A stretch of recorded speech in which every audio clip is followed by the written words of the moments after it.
So, folks, it is my pleasure to bring Jonathan Fink back. We did a collaboration about this time last year. It was maybe 11 months ago, something like that. And I asked him one question, and then we just went wherever his mind went. I'm asking him to update that video. So, if you want to go back and see that video, you can. But update that video. Help us. And my question was this.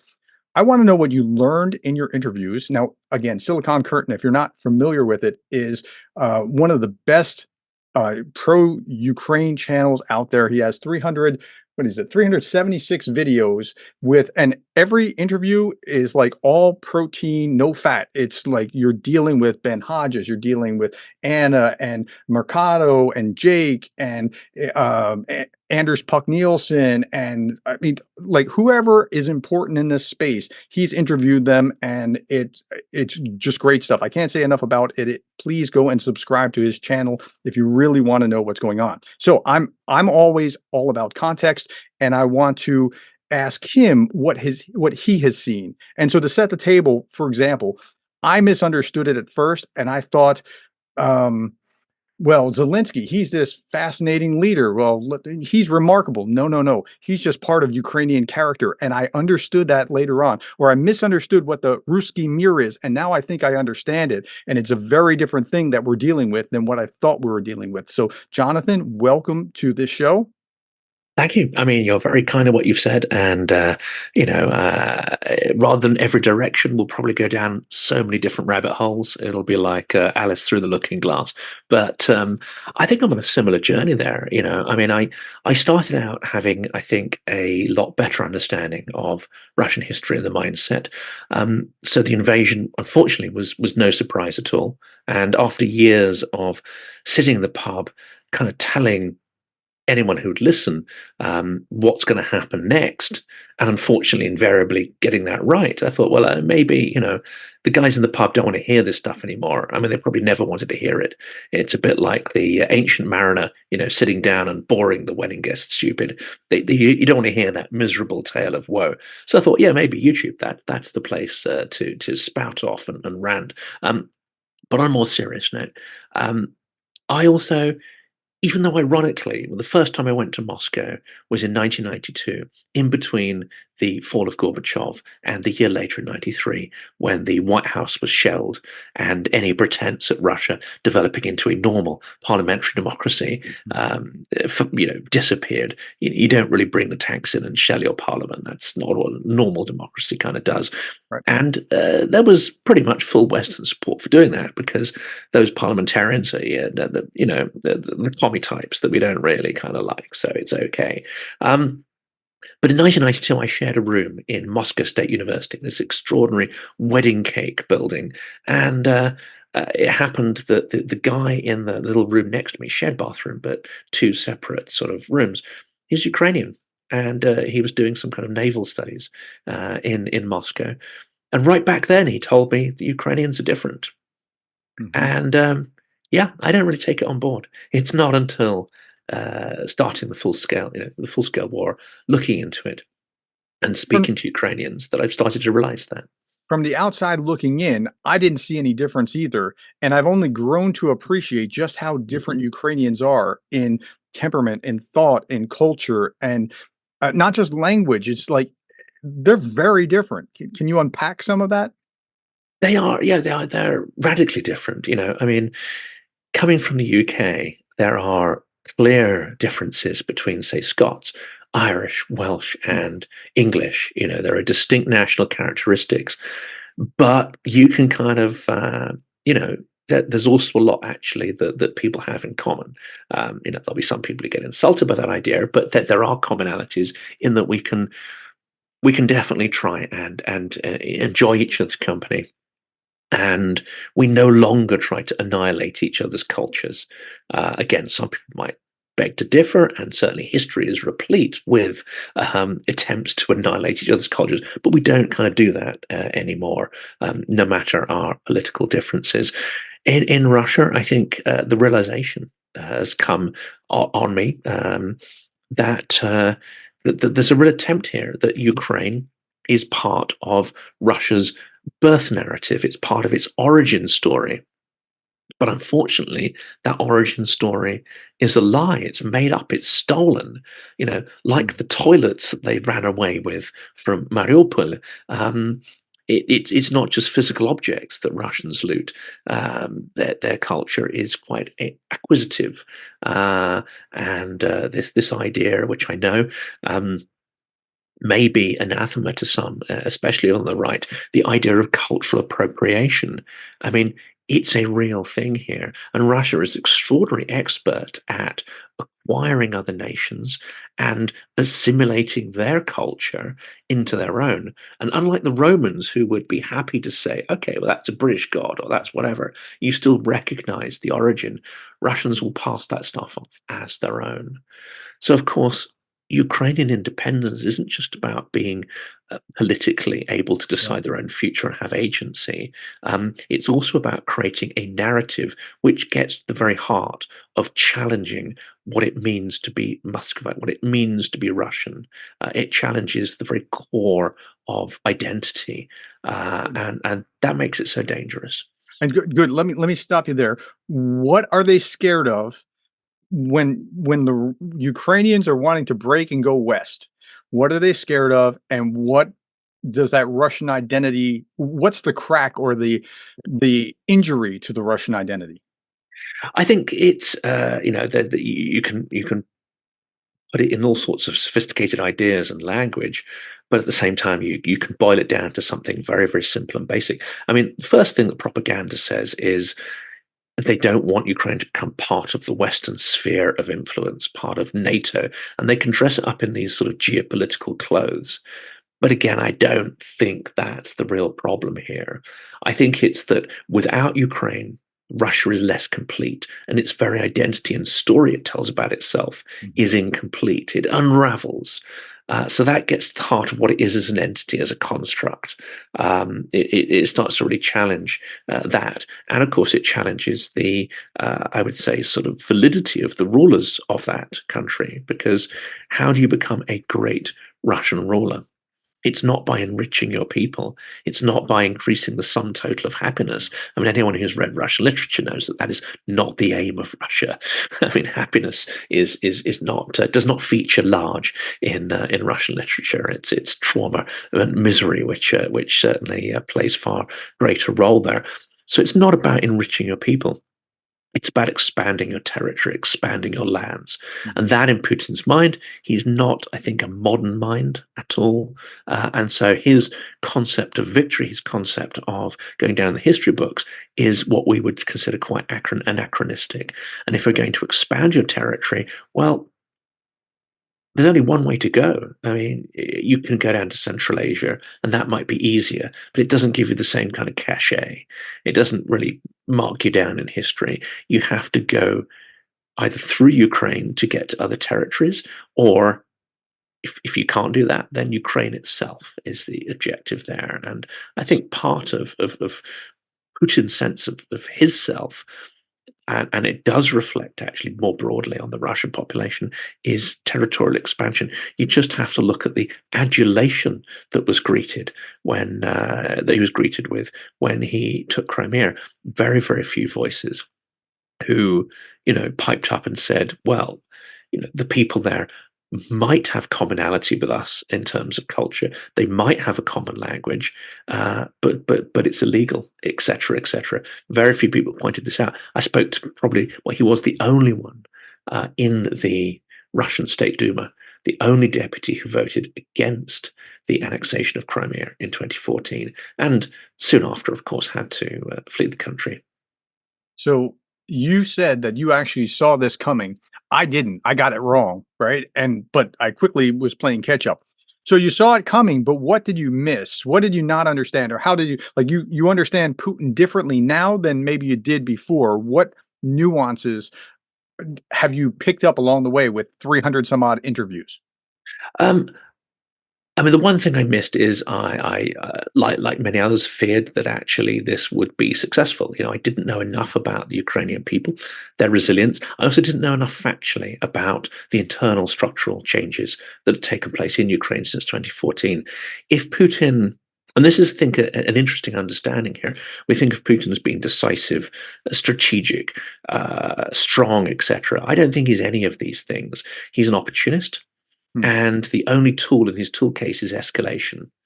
But if you are up against, let's say, a lack of leadership, a lack of willpower, a lack of the strength to follow up on your red lines, um, I mean, people will be sort of, the word Obama will probably be screaming in their heads right now if you think about that. But there's definitely a lack of willpower.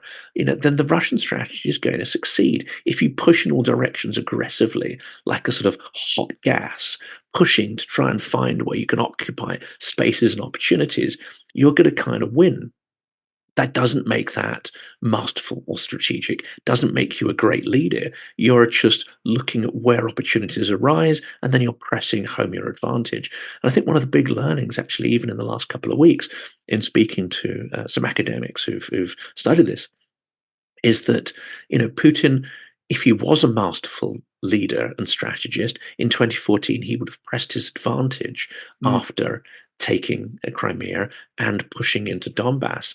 He would have sent his full-scale military in at that point. And at that point, Ukraine did not have the structure, the cohesion, the army, the logistics, the equipment. It was riddled with Russian assets, and oligarchs really did have a strong control of the country. Maidan had only just happened, and the values that gave rise to Maidan had not fully percolated or been translated Mhm. from the street and the sort of mass consciousness about why change is desirable. That hadn't been translated into legislation and institutions yet. So at that point, if Putin was a strong, decisive leader, he probably could have taken Ukraine. When he chose to actually do this was perhaps the least opportune time to do it, when Ukraine had really come to the point where a lot of those reforms had actually started to have an effect, the restructure of the army and so on. And the way Putin ran that invasion was also half-hearted. He did not throw all his forces at it. He did not focus on a clear strategic objective, such as taking the Azov coast, Odessa, and hooking up with Moldova. If he concentrated on something highly strategic, then unfortunately he probably would have won. But no, he went for probably the worst possible strategy. Now, I'm not a military person, but having spoken to a number of people, they say that the strategy that was adopted made absolutely no sense in military terms, and the amount of assumptions it's built on Mhm. and the falsity of those assumptions is quite ludicrous. So it's quite clear that Russia does not know Ukraine, did not understand Ukraine, much in the same way that we don't, which is ironic given that it's tried to dominate that territory and those people for several hundred years. So let's talk about those assumptions because that's really interesting. So I read that even many of Putin's generals didn't know that they were going to invade until just before the invasion. Like he held the cards to his chest. Shoigu was involved and a few other trusted associates, but he didn't even trust most of his military brass enough to be able to. So part of that comes from an authoritarian system where you don't pass bad news up to like. If he had assumptions that he was just going to shock and awe and take over, that's partly because he was being fed that from below, right? Now, tell me what you think about this. I've heard the best analogy or metaphor for Putin is a mafia boss. Tell me what you make of that. Does that resonate to you? It Like if you're thinking, or absolutely is there a does. better No, no, analogy? it's absolutely right. I mean, you have some other layers in there. You have the extreme paranoia of his KGB background. Mhm. You have I would say, there's an interesting data I saw actually just today, which was it was a survey of people throughout Europe asked the simple question, you know, do you consider your culture, even if it's imperfect, do you consider your culture to be superior to other cultures? Mhm. Absolutely fascinating. I mean, I'd have thought Britain would be quite sort of high on that. In fact, Britain was one of the lowest in that, Hmm. more pluralistic, more open to other cultures. Like, okay, that's interesting. Um, the one that came out best was Spain, where only 20% of people thought their culture was superior to others. And I think that idea it's not that you have contempt for your own culture, but it suggests that you have openness to the idea that other cultures can teach you something. Well, you'll guess which country, by far and away, out of the large countries of Europe, had the most sort of, I would call it, exceptionalist view that their culture is superior to others. And I think that idea itself is the first step of many steps towards what is a frankly genocidal approach to other cultures. Because if you consider yours superior, you're not necessarily going to shed a tear if those other cultures disappear. And in Russia, it was 70% Wow. of those polled had that belief. That resonates completely. That doesn't surprise me in any way, unfortunately, because regime after regime, whether it's the Soviet one or Putin, what they have in common is telling their people that they are exceptional and unique, and they have a role in the world. They have a destiny to reshape the world. Under communism, there was an idea behind it, like a proselytizing religion. Mhm. This is going to sound weird. At least they had something that they thought was genuine and unique. The fact that the fact that it didn't really work very well is quite apart from that. But that proselytizing was built on something. Now it is simply the exertion of, we're right and we're better, That's but right. with nothing to show for it. There's no unique idea at all. Okay. So Constantine gave me an answer here that I thought was really interesting. We were talking about a week ago. And so I said, in my observation, it seems like Russia is re Sovietizing, but without the Marxist Leninist philosophical foundation. They're becoming more authoritarian, but there's nothing there to replace it. And he said, no, there is something. It's the Ruski Mir. That's what they're becoming more authoritarian, and that's the foundation of everything there. So, what do you make of the Ruski Mir? As like, how do you understand it better now than what you did before? Because you probably had a good handle Mm. on it before. What Yeah, more do we need to understand about how it works? I mean, the Ruski Mir, it cites many things potentially as what defines it. It's a sort of very loose concept of lands, of historically claimed lands. You have elements which contain culture and so on. So if you ask a Russian person to define it, they'll probably give you quite a multi-layered kind of answer. When it boils down to political actions, it's very simple. Are there Russian speakers in that territory? It doesn't even ask whether those Russian speakers consider themselves to be Russian or not. It just, if there are Russian speakers, boom, we're going to claim that. And we're going to pretend that they're suffering and persecuted. And we're going to go in and save them, whether they want to be saved or not. And this is a common refrain because, I mean, I speak Russian, so I can, get the nuance of that in the original. And so many Ukrainians, and you'll see it in the 2020 Days in Mariupol film, filmed, not just in interviews and whatever, but people who are literally under threat of annihilation, coming out with the phrase, "I didn't ask to be rescued." You know, Right. yeah, Yeah, it's something, and this is what Hitler did in '39 with Poland, and what he did with the Sudetenland. It was set up. There are Germans here. They're being persecuted. That was the pretext for the same. So he's using the same playbook. But there's more to the story with the Ruski Mir. Like this is really, I don't want to say they're God, but that they are God is what Constantine was saying. Like Russia yeah, is God's chosen messianic, yeah. anointed, whatever, everything else is terrible. And that's what they keep saying. So how much do you understand? What more do you understand about that? I mean, that has very deep organic roots. Unfortunately, Putin didn't invent this stuff. First of all, I don't think Putin invented anything. He's just taken elements that were already there, and he's taken the bits that help him and that he can weaponize. And he's gone from turning things that potentially could be complex and multi-layered into being really simplistic and brutish. At its heart, I think it is a way of turning everything into a tool for the state and a way to project state power. And I think that is completely at variance with Ukraine. If people try to understand the difference between Ukraine and Russia, it strikes me. Now I know an awful lot more about it, but I don't speak Ukrainian yet. Ukrainian culture is far more organic. Mhm. It's chaotic. There is not a single canon of Ukrainian literature. Ukrainians will tell you there's many reasons for that. One is that all their writers, generation after generation, get annihilated by Russians, literally liquidated, Yep. shot, killed, tortured. I mean, there's examples. Those who do survive, or those whose work do survive, and who are not overtly Ukrainian in their output, especially artists, one would consider Malevich and Repin and others, they just get Russified. They just get Yeah. labeled as being Russians, and they're assimilated. It helps if they're no longer alive to contradict the story. And that's another episode we did on how Russia stole the future Yeah. by stealing all the works of futurists and then making sure the artists were dead and couldn't complain that their stuff was being repurposed.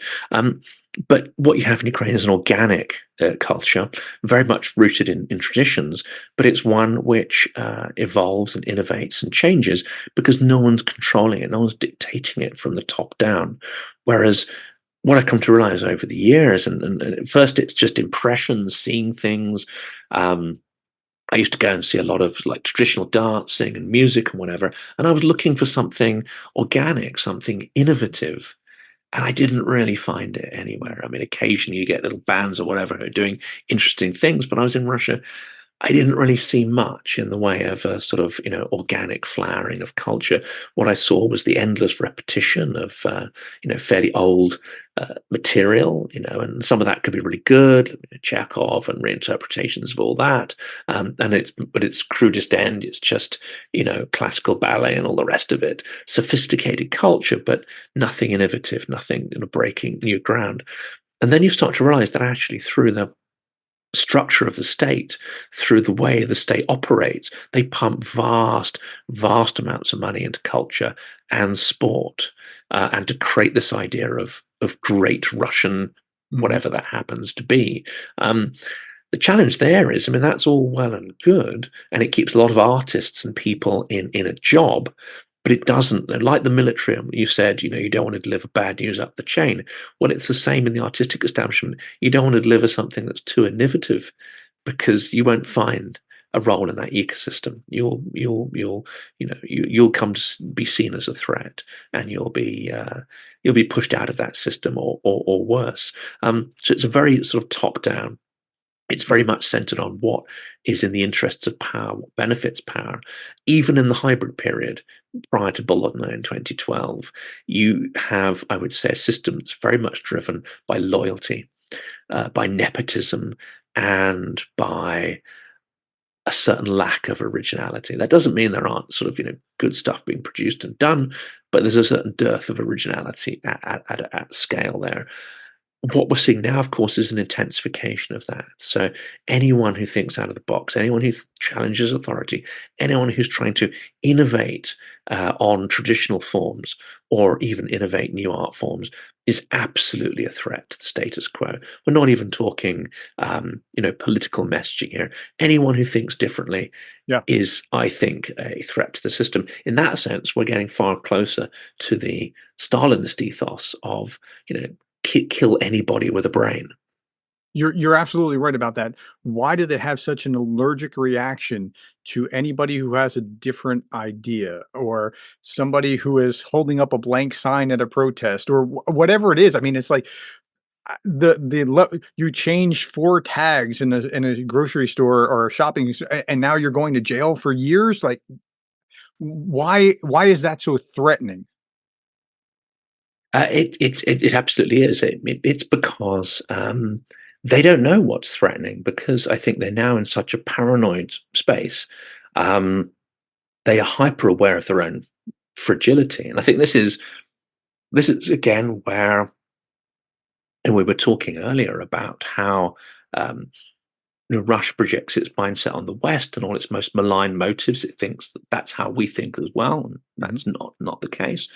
Equally, Biden and his team will be projecting some of their worldview and framework onto Russia, which is invalid and leads to the wrong strategy and therefore the wrong actions. Um, and you get this sort of happening all over, but It's because Russia, I think now, and that political system is extremely brittle and fragile. They don't know what the thing is that's going to push people over the edge. Mhm. They don't know what the straw is that's going to break the camel's back. So you have to go after all the straws. You can't let a That's single really one interesting. land. Yeah. Yeah.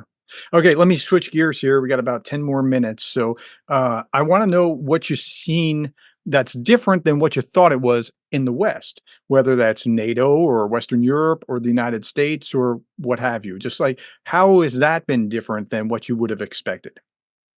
I think the big story, really, since 2016 is the weaponization of identities Mm. and the use of labels. And this, I would say, is in my view, is a non-partisan concept because you have people on the extreme left, on the right, busy labeling each other, busy trying to shut each other down. And they will both also use the argument that, look, they're shutting me down, they're shutting me down. Mm. They're both playing the same game. And it's an extremely dangerous game when you're no longer seeking the commonality that you have with your fellow Right. citizens, but you're othering them, you're actively othering them Yep. and applying, I would say, broad labels. I loathe the term woke.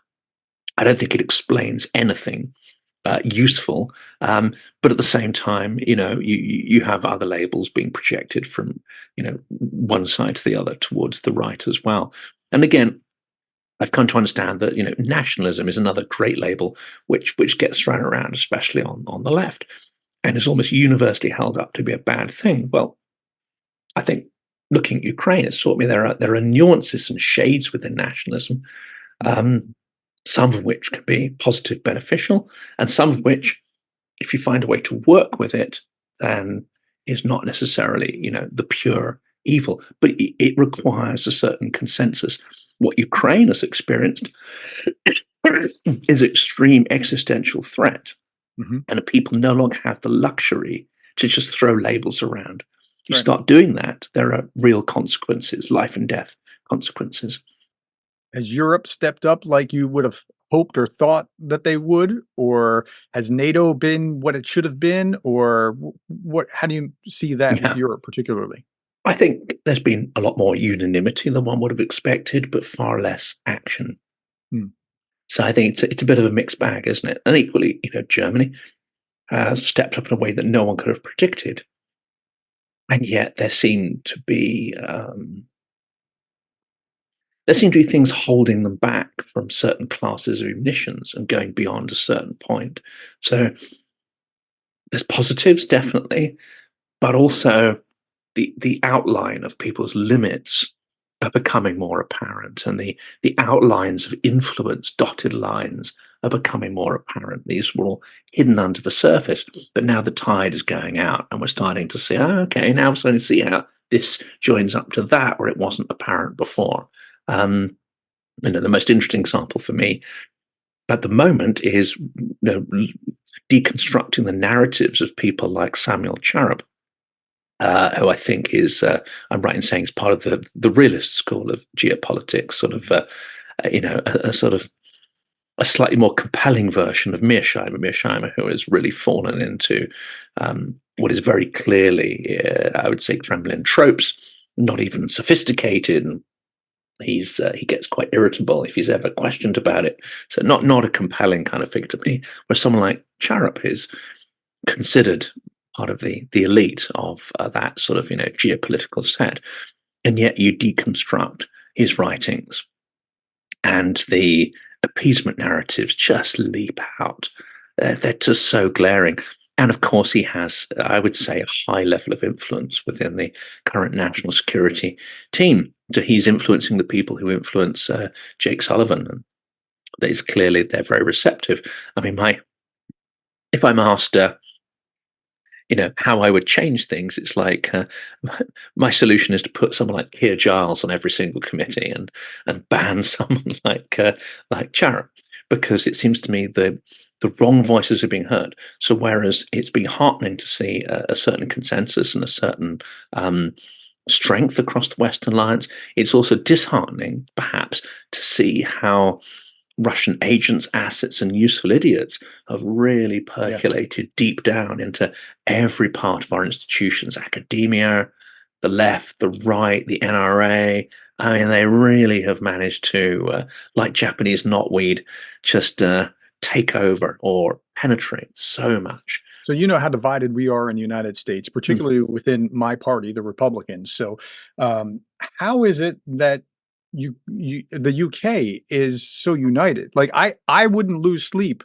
if there was like I like that there's a conservative prime minister there, but if there was a Labor Party minister there in the next cycle, I wouldn't lose sleep about support for Ukraine. What's going on there? Why does that work like that in the UK? It would make pretty much no difference whatsoever. So there's a degree of unanimity. I've heard various reasons for this. I mean, one is I don't think we are as I mean, we're a far more secular society. So if Mhm. you look at the numbers there, those who are active churchgoers and so on, it's a far smaller percentage of the population. So we're far less driven, I would say, overall by religious, ideological, and identity politics. This stuff doesn't quite cut through here because it's not challenging at its heart. Um, how many people define themselves. Right. It's just not cutting through. There's an attempt to use wokeness and stuff, but it's bouncing off. It's not really gaining much traction. Also, we've been through the whole Brexit thing, and that was extremely bruising and extremely divisive. And it sort of felt prior to 2022, it still felt, I think, pretty raw. Most people would say, whether they voted for or against Brexit, it felt like the country was deeply divided, terminally in some sense, really rupture. Um, You'd have to go back to the English Civil War to get a period where you have families, riven apart by arguments, where you meet up and say Christmas is stepping on eggshells, and it is troubling. When Ukraine comes along, the fact that Boris Johnson showed what I would say for the first time in his life quite a considerable leadership role. And it wasn't immediately apparent how he personally was benefiting from it. I have it on reliable authority that Boris does nothing unless he personally benefits. But on Ukraine, there seemed to be something that went beyond his personal political ambition, an idea that he latched onto that was larger than himself. He might perhaps have thought, that's something that could get him through the internal political processes. Maybe he thought that could cover up all the previous misdemeanors and the fact that his party was heavily penetrated by Russian influence, massively so. I mean, they even made the newspaper owning son of a KGB agent a lord. Wow. So heavily penetrated, influenced. So this could have been a convenient way to say, okay, well, we can distance ourselves. That cash cow has come to an end. So let's So just bury it now and, come up from my smelling of roses. from my perspective, Boris was actually the leader from the West who was first into the breach to Yes, step up and really support Ukraine. And without that, he was. all the others would not have come along, or at least not anytime soon. And I give him a lot of credit for that. I don't know a lot about his other internal political positions, but I got to give him props for that. Yes. Oh, I think it was decisive. If he hadn't done that, you wouldn't have seen the West coalescing in the way it did. Ukraine may have lost the Battle of Kiev. I think it was really kind of touch and go there. I have heard various views that actually, even now they substantially rely on Soviet era weapons and stockpiles, and actually the Battle of Kiev, there wasn't enough Western munitions to really swing that. However, it is acknowledged. People talk a lot about javelins, but my understanding is the quantity of javelins was still fairly small at that stage, Mhm, whereas Britain provided a ton of NLAWs, mhm. which some people argue were actually even more effective. But the fact that there was a greater quantity of them was significant at that point. So I think not just the leadership in voicing support for Ukraine, but the decisive delivery of munitions was decisive as well. So I'll definitely give him that. Yeah. Um, So last question. yeah, What is the biggest aha that you've had through all of your 300 and some odd interviews, like what was the thing that you're like, wow, that has been really remarkable, and then we'll be done. Yeah, the aha is how, in my view, and this starts to make me sound like a conspiracy theorist, which I'm not. I mean, I'm allergic to conspiracy theories. I'm the one who goes to all the fact-checking, debunking sites just to question everything that I might, pretend to believe in. I see dotted lines to many of the fires that are being ignited around the world. Mm, I see a dotted line back to Russia. yeah, If me Russia too. benefits, yeah, and if it's Russian allies that have a hand, as Iran does in many of these conflagrations, then I would say, okay, you might not see Wagner on the ground, etc. You might not, you might not have the written document because it probably isn't written down anywhere. But it seems to me that Russia is busy lighting fires all over the world. Right. And as it gets closer to a defeat, that will grow exponentially. What shocks me is we saw this in the Cold War when we could put a very clear label on it, like it's the commies doing it, right? Mhm. I don't think Russia was communist. It was just it had this power system, this power vertical, and it propagated its way of doing business around the world. At that point, we put a label on it and we fought it decisively and willfully. Um, they're doing the same now. They don't have the ideological underpinnings, but it is the same projection of power, coercion, and control that we saw then. Um, and we are not joining the dots, and we are not mobilizing, Mhm. and we are not really fighting to defend our values. The most shocking thing is how vulnerable perhaps we have now opened ourselves up to be. Wow. Well, we're out of time. Thank you, Jonathan. If you have not been over to Silicon Curtain, it's at Silicon Curtain on YouTube. Please go out and see his videos.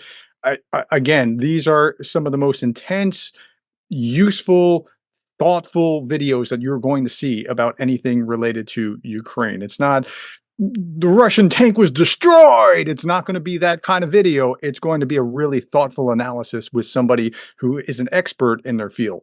All right. Thank you, Jonathan. I really appreciate you being That's here. brilliant. Thank you so much, and I look forward to the next time.